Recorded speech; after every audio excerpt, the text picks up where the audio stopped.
बिस्मिल्लाहिर्रहमानिर्रहीम। शुरू अल्लाह पाक के बाबरकत नाम से। प्यारे दोस्तों, आज की हमारी ये क्लास मोबाइल एलसीडी पैनल के अपग्रेड वर्जन पर है। हमारे मोबाइल के मदरबोर्ड के ऊपर जो हमारा डिस्प्ले कनेक्टर होता है, उसको जब जैसे जैसे उसको अपडेट किया गया, उसमें मुख्तलिफ़ चीज़ों की, मुख्तलिफ़ सप्लाइयों की अपग्रेडेशन की गई, तो जो नया डिज़ाइन और नया सर्किट बनकर हमारे सामने आया, आज हम उसके बारे में डिस्कस करेंगे। तो दोस्तों, आपने इस वीडियो को अच्छे से देखना है। ये नहीं समझना कि ये सेम वही पिछली वीडियोस की तरह होगी। इसमें बहुत सारी चीज़ें जो हैं वो आपके समझने की हैं। शक्ल तो एक जैसी होगी, लेकिन शायद इसमें काफ़ी सारी सप्लाइयाँ, काफ़ी सारे वोल्टेज का जो है ना वो फ़र्क होगा।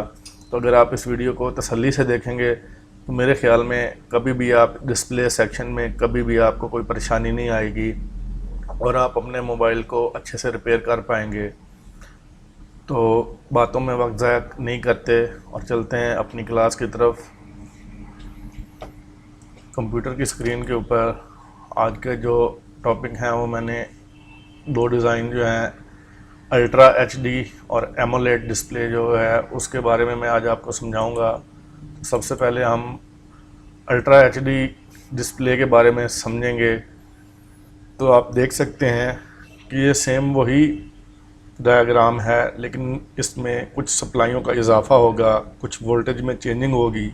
तो आपने ये गौर से देखनी है ताकि आपको इसकी समझ आ जाए, और जब आपके पास ये मसला आए तो आपको इस किस्म की किसी भी परेशानी में आप फंसे नहीं, और आप प्रॉपर से, आपके पास जब नॉलेज होगा तो आप अपने मोबाइल को अच्छे से रिपेयर कर पाएंगे। ये दोस्तों, ये आपको पता है कि डाटा, क्लॉक और रीसेट की लाइंस जो होती हैं वो हमारे सीपीयू से हमारे डिस्प्ले कनेक्टर तक जाती हैं। पिछली काफ़ी जितनी वीडियोस में हमने देखा, वहाँ पे चंद लाइन जो थी वो डाटा की थी, एक लाइन रीसेट की थी और दो लाइनें जो होती थी वो क्लॉक की होती थी। यहाँ पर सिर्फ चेंजिंग थोड़ी सी की गई है। आप देख सकते हैं कि फर्स्ट जो है वो जीएनडी की लाइन है, मतलब ग्राउंड है। दूसरी जो है वो एलसीडी मीपी डाटा नेगेटिव है, और तीसरी लाइन जो है वो डाटा ज़ीरो पॉजिटिव की है। अगर डाटा ज़ीरो नेगेटिव है तो साथ में डाटा ज़ीरो पॉजिटिव ज़रूर होगा। उसके बाद एक लाइन आपको ग्राउंड की मिलेगी। आप अपने मदरबोर्ड के ऊपर जो आपका मोबाइल आपके पास हो तो आप चेक कर सकते हैं, इसी तरीके से सेम आपको। और यहाँ पे रास्ते में आपको जो है वो कपलर कॉइल्स मिलेंगी, डबल डबल जो है ना वो उनका जोड़ होगा, मतलब जिनको हम कपलर कॉइल बोलते हैं, या सिंगल कॉइल भी मिल सकती है लाइन फिल्टरेशन के लिए। आपने देखा होगा कि एलसीडी कनेक्टर के बिल्कुल पास करके हमें मिल जाती हैं यहाँ पे, वो एक ब्रिज सा बना होता है जिसमें से सप्लाई पीछे सीपीयू से आती है, और उस कॉइल के दूसरे सिरे से जो है वो कनेक्शन हमारे एलसीडी कनेक्टर के पास टच होता है। तो सेम इसी तरीके से डाटा नेगेटिव जो है, डाटा वन का जो नेगेटिव है और डाटा वन का पॉजिटिव है, फिर एक ग्राउंड की लाइन होगी, फिर डाटा टू नेगेटिव होगा, डाटा टू पॉजिटिव होगा, फिर एक ग्राउंड होगी, फिर इसी तरीके से डाटा थ्री नेगेटिव होगा और डाटा थ्री पॉजिटिव होगा। उसके बाद एक ग्राउंड होगी, फिर क्लॉक नेगेटिव और क्लॉक पॉजिटिव की सप्लाई मिलेगी, और उसके बाद ग्राउंड और फिर रीसेट की लाइन। सेम टच में भी जो है आपको सीरियल क्लॉक और सीरियल डाटा मिलेगा। यहाँ पे सिर्फ क्लॉक और डाटा होता है, यहाँ पे सीरियल क्लॉक और सीरियल डाटा होता है। ठीक है, तो सीरियल क्लॉक की लाइन है, यहाँ पे 1.8 वोल्टेज मिलने चाहिए आपको, और सीरियल डाटा की लाइन के ऊपर भी आपको 1.8 वोल्टेज मिलने चाहिए। यहाँ पे टच की एक आईडी लाइन होती है और एक टच की इंटरप्ट सिग्नल होते हैं, ये भी हमें सीपीयू से मिलते हैं। तो यहाँ पे भी जो है ना आईडी लाइन के ऊपर भी 1.8 वोल्टेज जो होते हैं वो मिलते हैं। उसके बाद हम देखते हैं कि ग्राफिक बनने के लिए हमें ना पीएमआईसी जो हमारा पावर आईसी होता है उसमें से हमें कुछ सप्लाइयाँ, कुछ वोल्टेज भी मिलने ज़रूरी हैं। अगर वोल्टेज नहीं मिलेंगे तो ये हमारी जो है ना सप्लाई मिल भी रही होगी तो हमारा डिस्प्ले जो ग्राफिक है वो नहीं बनेगा। तो आपने देखा होगा कि आजकल के set Infinix, Tecno, Oppo, Vivo में आपने देखा होगा कि डिस्प्ले में जो है ना VNS और VSP ये -5 वोल्ट से लेकर -6 वोल्ट तक और +5 वोल्ट से लेकर +6 वोल्ट तक जो है ना वो आपको ये मिल सकता है।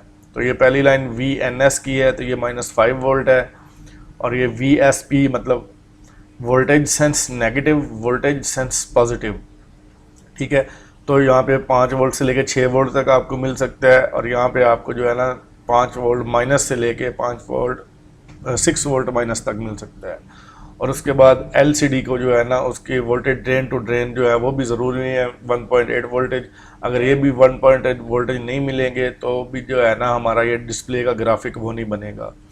और इन मॉडल में अगर ग्राफिक ना बने तो लाइट भी नहीं आती, वो हल्की सी ब्लू लाइट या हल्की सी डिम वाइट लाइट जो होती है ना वो शो होती रहती है, ठीक है। और अगर ग्राफिक ना हो तो LCD के ऊपर हमें लाइंस आती हैं। उसके बाद जिस तरीके से पुराने टीवी बंद होते थे उसमें से पीछे केबल की लाइन कट जाती थी तो सामने मकोड़ियाँ सी आनी शुरू हो जाती थी।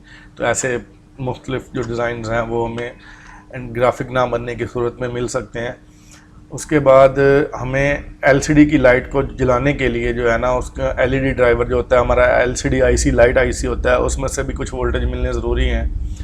तो पिछले हमने जितने भी देखे हैं वहाँ पे हमें कैथोड की एक ही लाइन मिलती थी, लेकिन यहाँ पे आप देख सकते हैं कि हमें कैथोड की जो है ना 2 लाइनें इस्तेमाल की गई हैं, क्योंकि यहाँ पे ज़रा हाई वोल्टेज होते हैं तो इस वजह से। और इसकी LCD की स्ट्रिप होती है, उसके अंदर 6 LCD के जो है ना वो या 8 LCD का पेयर बनाया जाता है। पेयर बनाने के लिए फिर उनको स्विचिंग करवानी होती है। स्विचिंग के लिए हमें डबल लाइन की ज़रूरत होती है, ठीक है। कुछ सेटों में जो है वो पॉजिटिव की स्विचिंग होती है, कुछ में नेगेटिव लाइन को स्विचिंग कराते हैं ताकि जो है ना वो काम, ये मैं इंशाल्लाह आपको इसकी डिटेल वीडियो आगे समझाऊंगा कि वो स्विचिंग कैसे होती है और लाइट कैसे जलती है, क्या सीन है। जब हम लाइट IC के ऊपर काम करेंगे, जो वीडियोस हमारी आएंगी लाइट IC के ऊपर, इंशाल्लाह ये चीज़ें मैं आपको वहाँ पे गाइड कर दूंगा। आपने बस ये ज़रा ज़हन में रखना है कि ये कैथोड की 2 लाइनें हैं और एनोड के लिए जो है ना वो LCD की 1 लाइन है, जो कि यहाँ पे हमें 20 वोल्ट से ऊपर नीचे वोल्टेज मिल सकते हैं, ठीक है। यहाँ पे मैंने 28 वोल्ट भी देखे हैं, यहाँ पे मैंने जो है ना वो 32 वोल्टेज भी देखे हैं, 20 वोल्टेज भी यहाँ तक मैंने देखे हैं। तो आप जो है ना इसमें ये चीज़ आपने ज़हन में रखनी है कि ये हमारी एनोड की लाइन है, पॉजिटिव की लाइन है जो हमारी LCD को जलाती है, ठीक है।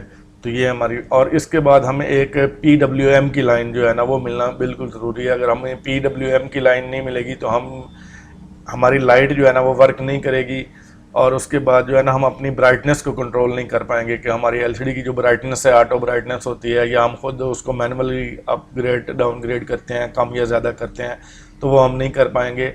तो वो मसला हमारा ये PWM की लाइन की वजह से होता है। इस सप्लाई भी ना मिल रही हो तो भी हमारा ये मसला जो है ना, हम लाइट हमारी डिम हो जाती है या जलती नहीं है, या इस तरह के जो भी प्रॉब्लम्स होते हैं। तो इंशाल्लाह ये भी चीज़ें हम आपको प्रॉपर नेक्स्ट वीडियोस में समझाएंगे। वीडियो ज़्यादा लंबी ना हो जाए इस वजह से हम कोशिश करते हैं कि जो है ना ये शॉर्ट चीज़ें ही आपको समझा दें। उसके बाद कुछ सप्लाइयाँ इसमें जो है ना वो हमारी मतलब नो कनेक्शन होती हैं या नॉट फिटेड होती हैं, ठीक है, जहाँ पे हमें ज़ीरो वैल्यू शो होती है। और कुछ सप्लाइयाँ हमारी जो होती हैं ना वो ग्राउंड होती हैं, जहाँ पे हम रीडिंग बीप बजर की मोड में चेक कर सकते हैं कि हमारी सप्लाइयाँ ग्राउंड हैं, ठीक है। और टच की मैंने आपको बता दिया। यहाँ पे ये देख लें, आपको जो है ना सारी सप्लाई जितनी भी इसके CPU से आती हैं, टच के लिए आती हैं या डिस्प्ले ग्राफिक के लिए आती हैं, तो ये सारी मैंने आपको इसलिए समझाई हैं। और यहाँ पे हमें ना टच के लिए भी एक वोल्टेज मिलेंगे, जो कि मैं ड्राइंग में भूल गया हूँ बनाना। तो यहाँ पे आपको 2.8 से 3.0 टच के लिए भी जो है ना वो वोल्टेज मिलेंगे, जिस तरीके से ये हमें लाइट के लिए मिल रहे हैं, ठीक है। और इसी तरीके से हमें टच के लिए भी वोल्टेज मिलेंगे, तो वो भी हमें PMIC से मिलते हैं। तो आपने ये चीज़ ज़हन में रखनी है, और उसको मैं बनाना भूल गया हूँ तो उसके लिए माजरत। नेक्स्ट इंशाल्लाह जो है ना मैं इस चीज़ का ख्याल रखूँगा कि प्रॉपर सप्लाइयाँ जो हैं वो बना दूँ। तो चलते हैं दोस्तों अपनी अगली डायग्राम, जो कि हमारी एमोलेड डिस्प्ले है, ठीक है। हम अपने एमोलेड डिस्प्ले को समझते हैं कि उस पर जो है वो कैसे काम किया जा सकता है, और उनमें कौन कौन सी सप्लाई हैं और उनमें क्या चेंजेस हैं।